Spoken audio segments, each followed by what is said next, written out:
Yum! Cardboard. How's it going, YouTube Nation? Homemade Game Guru here, LA Nuwami, head of Zelda Comics, my own publishing company. And I bring that up because this is part of my series of videos on what I've gone through to get myself into Comic Cons and my adventures at Comic Cons.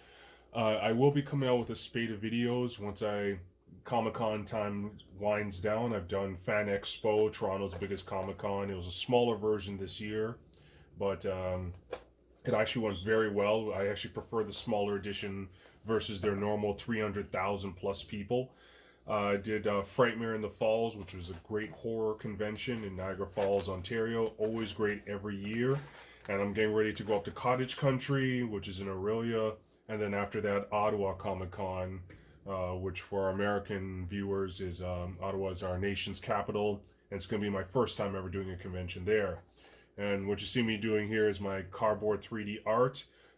Dan Hammond, a friend of mine, this is one of his designs, The Shining with Deadpool and Wolverine, a nice homage piece here, so I'm doing a 3D poster of it.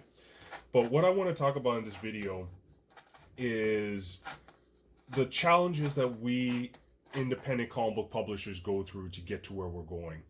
And the reason why I want to come out with this video is that I actually was looking at a Facebook conversation with a guy named Bill. Now, Bill owns a company called Grokcomics, Grok Comics. It's his own comic book company, an indie publisher like me. We're not super tight friends or anything. We're Facebook friends like everyone else out there watching this. You have hundreds of Facebook friends. Many of them you probably barely ever spoken to. My Facebook friends list is filled with people who are in the comic books industry that I rather, have people in my list who are in the same game that I am and understand what I'm going through. And we have chatted a couple of times, and I think the year or so that we've actually been in each other's list. But anyways, he did a post where he was lamenting the hardships of being a self-publisher, and that, he gets a lot of likes. The artwork for his comic books is absolutely amazing. I'll put a link to them in the description part of this video.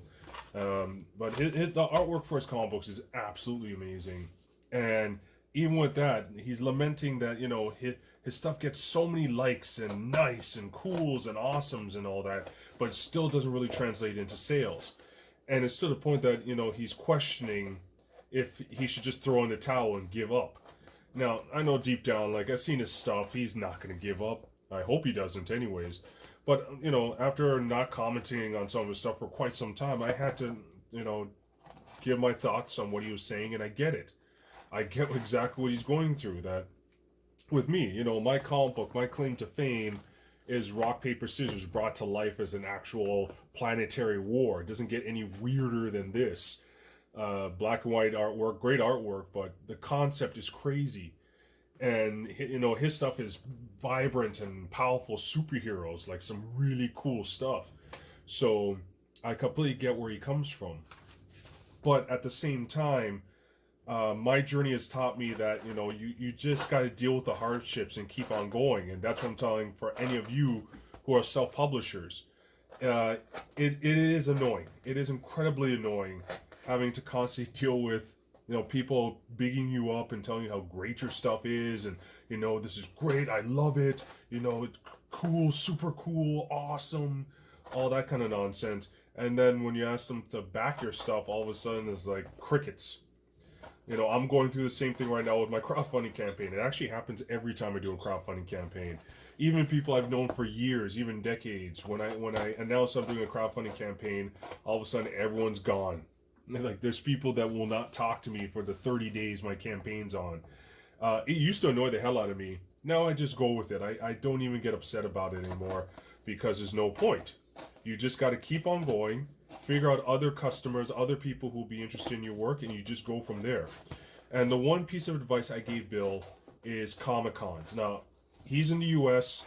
I said we haven't spoken all that much, but I know a lot of people have not really embraced Comic Cons. I know some top level artists who still are hesitant about doing Comic Cons. I've jumped right in.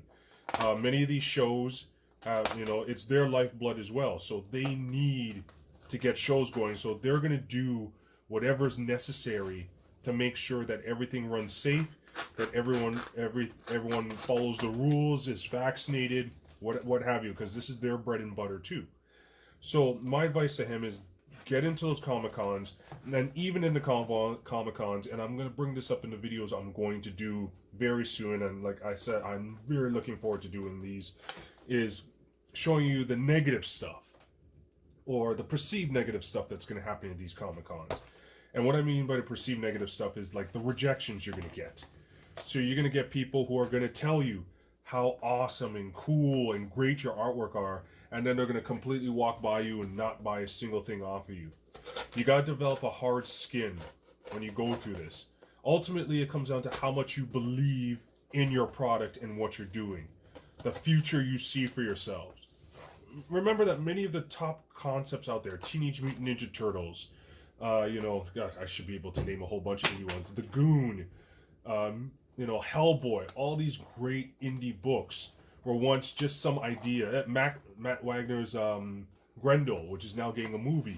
Many of these concepts were once just dreams of people wondering if they should even go forward and try them out.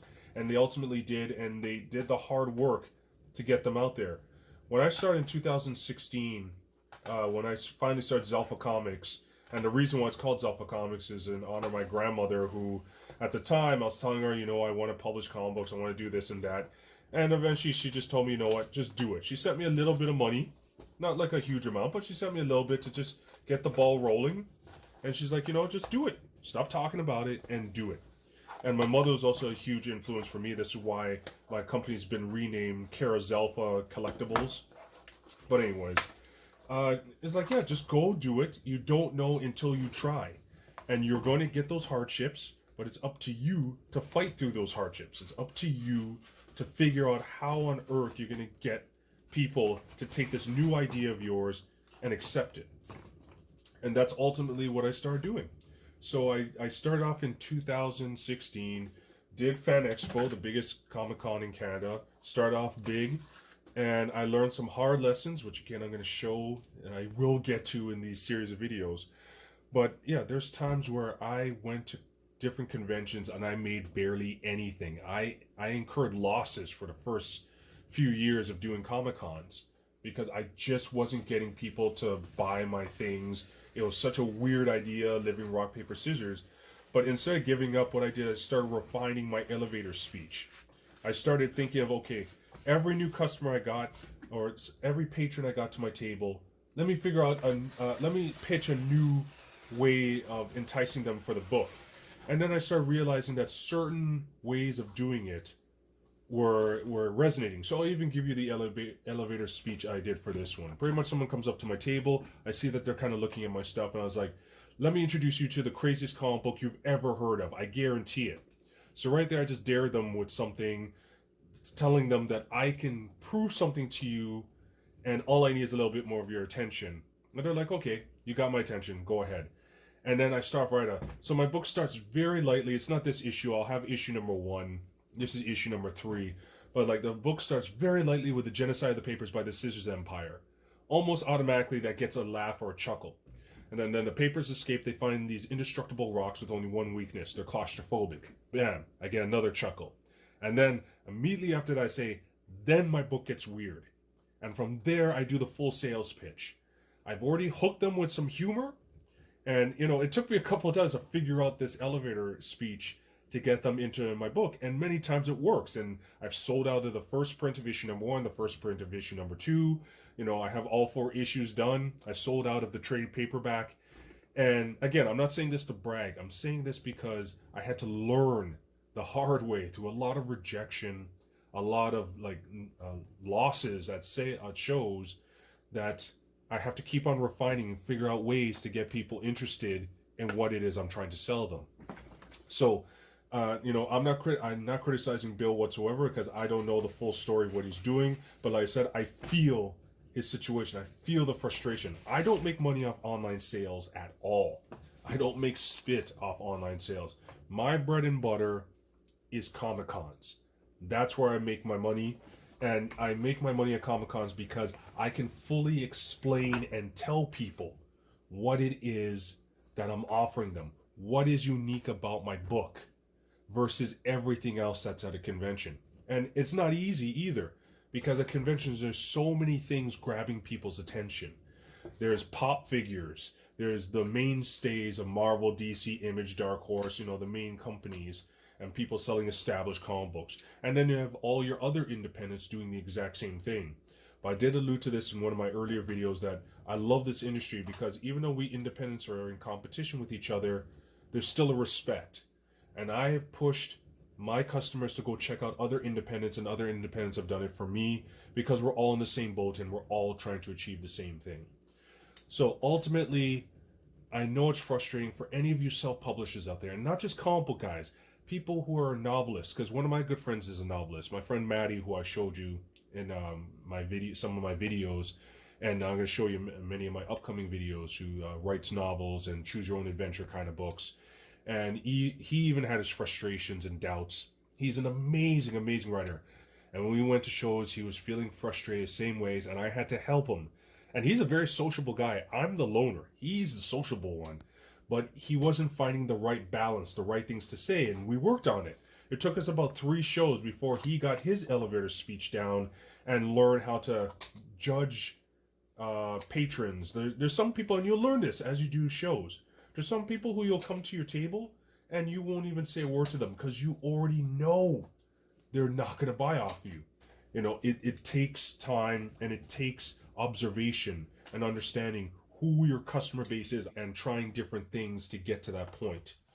So ultimately with this ramble, all I'm telling you is that do not give up. Now is the time to put your stuff out there. Don't let this pandemic stop you. Trust me, with me, if anything, this pandemic has pushed me even further. Even with all the failures I've had, Comic-Cons in the past where I've made nothing. This pandemic has opened my eyes to, you don't know what's going to happen in this life. You don't know, and I don't mean that to be macabre. I don't mean that to be dreary or to be depressing, but it's just a reality. I try to be a realist. You just don't know what's going to happen in this life. I've seen things happen to other people. I had a sister who fought cancer, which has nothing to do with COVID, but it happened just before all this stuff happened. And I realized, sitting around hoping and, lamenting about what I could not do, that things are not working the way I want them to, there's no point in that. I just got to go for it and not stop until I get to what I want. So it's to the point that even next year, I'm quitting my job as a driver and I'm going full tilt publishing. I'm going to also vlog that as well when that happens, but that's not until early 2020. Oh, sorry, 2020. Early 2022. And I'm taking the risk. Again, I'm taking the risk. I have no regrets on taking the risk. You don't achieve anything unless you're willing to lose things. And, I'm a driver who has a perfect driving abstract. Knock on wood for that. I can always get another driving job if I want to afterwards. My wife, she's a nurse. She makes good money, and I have enough savings. I actually spent the pandemic paying off debts. A lot of people I knew were buying brand new this and that and iPads and, all this other iPhones and all this stuff. I was paying off debt, repairing my credit, and then refining my craft, refining what I do, building up new products, and finishing up my limited series. So, now I'm ready. I feel I'm ready to take that chance and go forward. Who knows what the future's going to hold, but that is the spice of life, is taking the risk and trying out things. So, for all of you guys struggling, from someone who doesn't draw, who didn't know anyone in this industry when he started off, has only been in this game for maybe 5 years, going on 6 years, don't stop. Keep on going. And you know what? I'm gonna come out with videos to help you, and I hope they help you. I hope they guide you on your way. And yeah, if you have a talent, believe in your talent, believe in what you're doing, and you will achieve. So very much that's all I'm gonna say. Hope you guys found any of this informative and helpful. I know I'm gonna get some thumbs down in this video, but that's fine. That's exactly what I'm talking about. You're gonna get some negatives. But ultimately, all you have to do is concentrate on the positives, concentrate on what you're doing, believe in what you're doing, get strength from those who believe in what you're doing, and just keep on elevating yourself, refining yourself until your product takes off. All right, guys, till the next video.